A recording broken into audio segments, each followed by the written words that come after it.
horseshoe is back. What is going on, Colts Nation? Welcome back to another episode of Bring the Juice. Cody Felger, Derek Larger, your guys here today, helping to preview the Indianapolis Colts Week 2 preseason matchup against the Minnesota Vikings.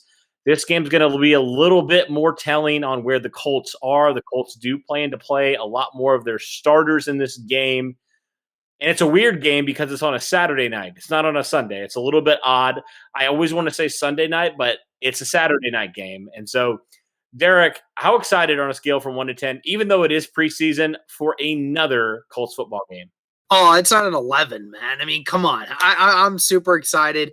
Another chance for some Colts action, another chance to hang out with our loyal listeners. So it's great to be able to do that again. And it's good to just see more of what this Colts team has, being able to see a couple of the starters, for a couple series, maybe see what some guys have and who steps up again. Yeah, for sure. And I thought, Derek, we could do kind of similar to how we did last game preview, because obviously we can't really compare stats because these are whole different football teams from a season ago. And so I thought we could just kind of do how we did it last week. And if you're not familiar with how we did it last week, essentially, we kind of just ran through some players that we wanted to watch. We did 5 players to watch and 3 positions that we're watching as well. We kind of talked about some players in depth. I thought we could do the same here for this preseason game. Like I mentioned, there's going to be a lot more starters in this game compared to week number 1.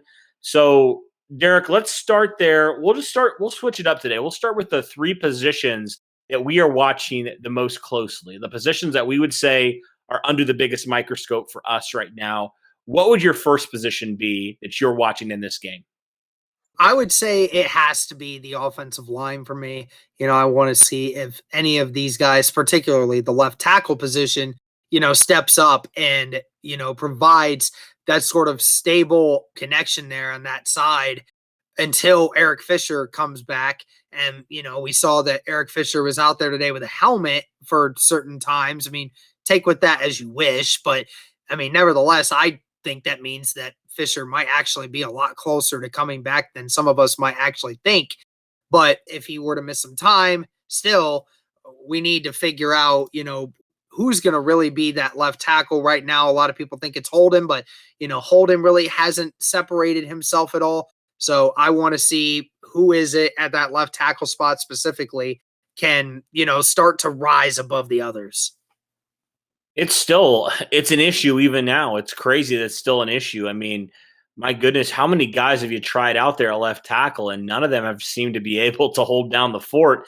It's almost getting to the point where it's so bad, you're asking the question, okay, if Quentin Nelson does come back week 1, do you almost kick him out the tackle until Eric Fisher returns and have Chris Reed play guard? Mm-hmm. Like, it's getting to that point where it's getting a little bit concerning. Like, you're like, none of these guys are separating themselves from the pack so far.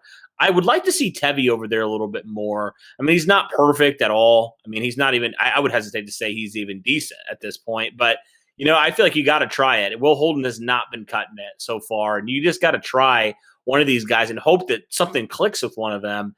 And, yeah, I think that's a huge position for sure because, even if Carson Wentz comes back week 1, you want to know that he's well protected, right? He's still on that mend, right? Even though he's coming back, he may not be – I mean, the Colts want him to be 100%, and I think they will, but he's still coming off of surgery, right? So you want to protect him as well as you can, and he's had some injuries before. I mean, they've been some minor injuries and one major injury, but you want to protect him like Philadelphia didn't last year, and so you want to feel at least okay about your tackle situation, and right now I do not feel okay about our tackle situation, and so – yeah, this is a big position. I want to see it again against another team, right? I want to see it again against another team and see, is it really that bad? It's been really, really bad so far. You're right, Derek. If somebody can just finally just do something and be decent, I'll feel a lot better about the tackle position. That's sad that we have to say that. If somebody is decent, it's just – oh, man. It's just horrendous. It sucks because the rest of the offensive line, when it gets healthy, and we assume everyone's going to be back by week 1, except for potentially Eric Fisher, then, the entire offensive line is great. But, the left tackle position, one of the most important positions in all football, it can't even be decent in our eyes so far. It's rough.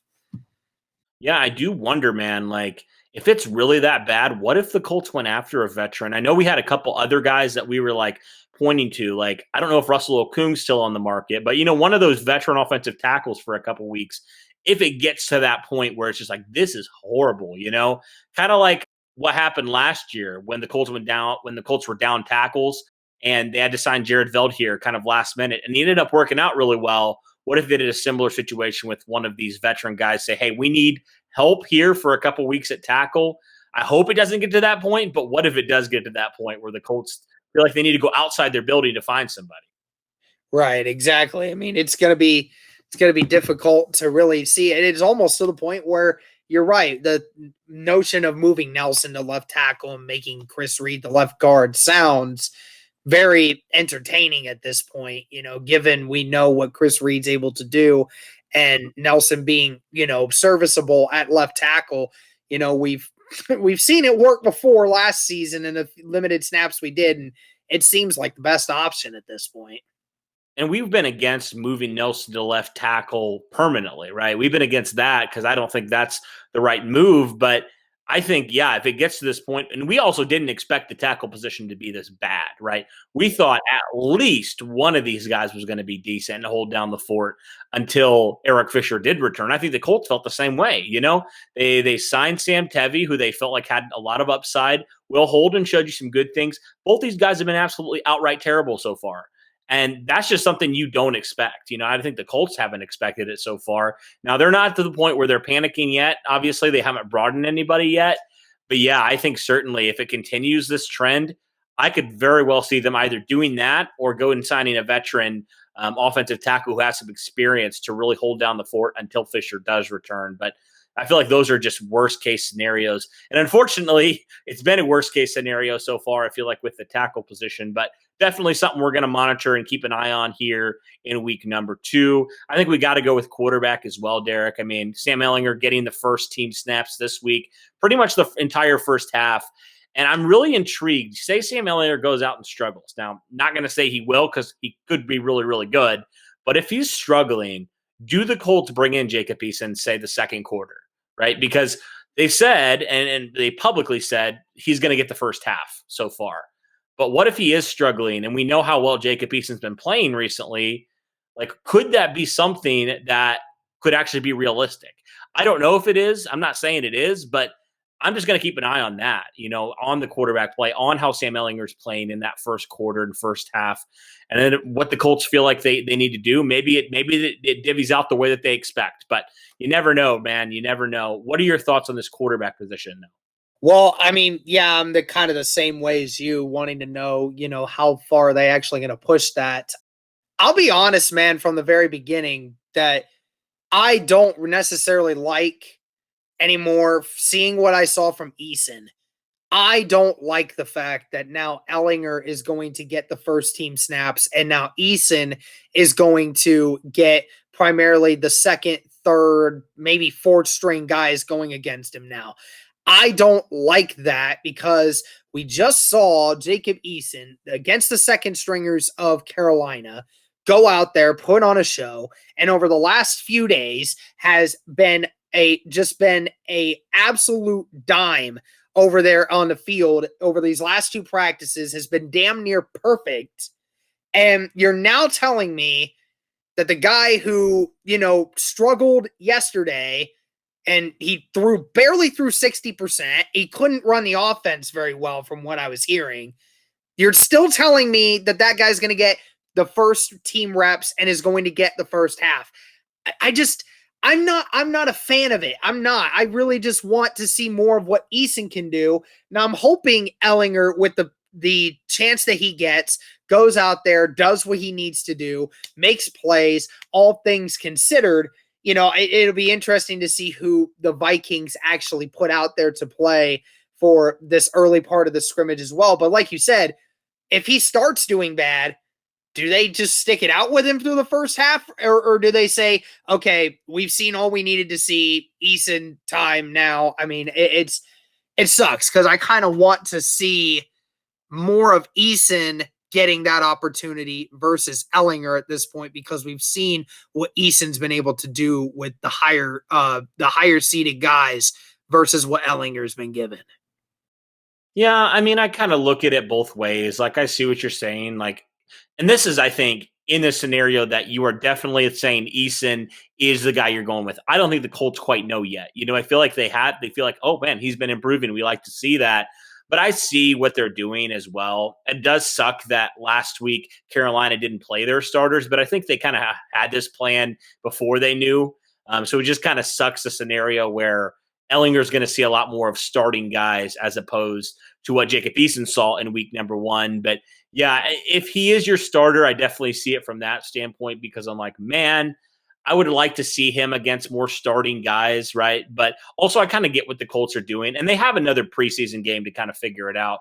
So I feel like they have basically what they're doing. It appears they have one guy play one first half, and then the next guy play the next first half, and they're going to kind of go based off of that, and then probably make their decision who is the starter moving forward, probably the third preseason game. So that's kind of what I'm thinking they're going to do, and obviously all eyes are going to be on Ellinger, but you got to kind of wonder, okay, what's going to happen if he plays really well, right? If Ellinger plays really well, Eason plays really well again, like what are the Colts going to do with their quarterback situation? Like it's going to be very intriguing to watch. And obviously when last week when Ellinger went out there, I still felt like even against Jacob Eason was against better talent, even though it was second team, I felt like Jacob Eason played better. And obviously his pocket awareness is something we know. He had a couple turnovers there. He had the strip sack, which you can blame on Eason to some degree, but also he's got to have more than 2 seconds to throw the football right in the pocket. So it goes both ways. But yeah, I mean, I want to give credit to Ellinger though. He had a nice bounce back day on Thursday as well. So I'm just interested to see how he performs, and then based off of those two performances, where the Colts go for their starting quarterback. Say Wentz isn't out there week number 1, but it's definitely something we're going to be watching, man. It's definitely something that's going to be interesting. All right. What is another position, Derek, that you're really looking for here in preseason game number 2? I really want to see the corners. I want to see more of the Isaiah Rodgers and the Rocky Sins and, those guys battling for it. Because right now, I mean, they said the starters are going to play. So that bears the question, who is getting the start at cornerback on that third cornerback spot? That's what I'm interested to see. I want to see, is it going to be Rock? Is it going to be Marvell Tell? Is it going to be TJ Carey? I mean, all things considered, I think it's either going to be TJ Carey or Rock Ya-Sin at this point. Rock's had some good practices this week. Maybe he bears the better end of that. Isaiah Rodgers got a pick 6 today at training camp. So, good to see him taking advantage of that. But nevertheless, I'm interested to see who rises up to the occasion there, because that third corner spot's still up for grabs. It still is, man. And Marvell Tell could be a sneaky guy too that you have to watch out for as well. There's a lot of guys still going for that position, and nobody's really separated themselves up to this point. I mean, TJ Carey was a starter last week, but he got completely burned against PJ Walker. So it wasn't even against Sam Darnold. So you got to wonder, I don't really like to see that, But so Rock, like you mentioned, he's had a really good week of practice. And that's something that we talked about when he had his first good week or first good day of this week. We said, okay, can he stack practices? And it seems like the last 3 days, he's had really good practices. So I'm excited to see, okay, how does that translate now to the field? How does that translate to the field? Can he do the things that we saw and heard that he was doing in practice? Can he stop, getting all handsy all the time, getting those penalties? Can he stay disciplined? I'm really looking forward to that. And also some of these younger corners, because I felt like nobody really had a great performance in week number 1. So, yeah, definitely one I'm watching. We said 3, but I think another one I'm interested in, Derek, is those young pass rushers. Specifically, you think of guys like Tyquan Lewis, who just returned to practice on Thursday. Kwity Paye came back earlier this week. DeForest Buckner came back as well. And then you got guys like Kamoko Toure, Ben Banogu, who's been having a really strong camp, had another strong day. But you looked at the first preseason game, and there were some good rushes by some guys, but I felt like it was a little bit underwhelming from these young pass rushers who have been killing it at camp from what everybody's been saying. So now I'm looking, okay, can some of these guys make it translate to the field? Mhm. Yeah, I mean, it's very nice to see, some of these guys coming back and, we'll see how all that translates with everything. I mean, I would like to see Quiddy Pay, a couple times on Saturday as well. I know he just got back and I'm not sure whether or not, he'll actually play. Might be a guy that the Colts decide they don't want to take the risk on. I mean, maybe that's an option. I don't know. It would be nice if the Colts told us like who the starters are specifically that are going to get to play. That would be nice to know just to kind of prepare myself. But nevertheless, I mean, yeah, it'd be nice to see those guys and, guys that played last week that I want to see more of. We talked about Ben Banigou. I'm sure you mentioned him earlier in the training camp recap video. He said he had another 2 or 3 sacks today. So again, the dude's been eating it up. I want to see, that happen in Saturday's game if he can do that and guys like that. So again, just all about taking the opportunities that you get. Yep, for sure. And yeah, I mean, we've had practice heroes before, right? Guys that have really looked good in practice, but it doesn't translate. And so for Ben, that was his big issue last year was you're not practicing, right? So he's having good practices. Now can it translate to actually performing on the field? That's what I'm really looking forward to. And I guess that kind of transitions us to some of the players we're watching. I think Ben Banigou is a guy that I'm watching for sure as well. You mentioned Quiddy Pay. Who are some other guys you're really looking forward to watching in week number 2 on Saturday? I want to see more of Zaire Franklin. I saw the big hit. Everyone saw the big hit. So I want to see, more of Zaire Franklin in there. And I want to see some more Isaiah Rodgers, man. I mean, I've seen a couple plays here and there. I want to see some more Isaiah Rodgers. I want to see if that man can actually fly the way that we see it. I really hope that, those two guys specifically come in and start just creating mayhem on Saturday. Maybe then that'll make things a little bit more difficult for the Colts on that third corner position. Hmm. Yeah, that would be great. It'd be great if there was like they were both all playing so well you couldn't really decide. It doesn't seem like it's been the case so far, but yeah, I would love to see that. I would love to see Isaiah Rodgers get a little bit more of a look at corner as well. I think some other guys I'm interested in looking at. Andrew Brown is a name that I thought was one of the best players on Sunday. I really did. And nobody talked about him, but he was creating mayhem at that defensive tackle position. I think he's making a case potentially for a roster push as well. So I'm intrigued to see some of this backup defensive tackle, how this kind of plays out for all these different guys. I'm really looking forward to that as well. Also, I'm looking forward to the number 3 safety position. I'm looking forward specifically to Andre Chikari. He had a really awesome stop on Sunday's game where the guy tried to basically hurdle him and he Yeah. just was having none of it. And I thought he's had a pretty good camp from what people have said. And he could potentially be a sleeper guy for that number 3 safety position, a name that we never considered because he wasn't a safety before training camp. But now he's played primarily that third safety role and he's looked pretty good doing it. Yeah, I mean, it totally is insane, to see some of these guys who, yeah, we've never even really talked about going into Sunday's game. And then, they make 1 or 2 really good plays. And then it just really just sticks in your head on guys that actually could legitimately make the roster. And, there's been a couple guys that have been injured and, other guys have had to step up. And that's how you get a spot in this league.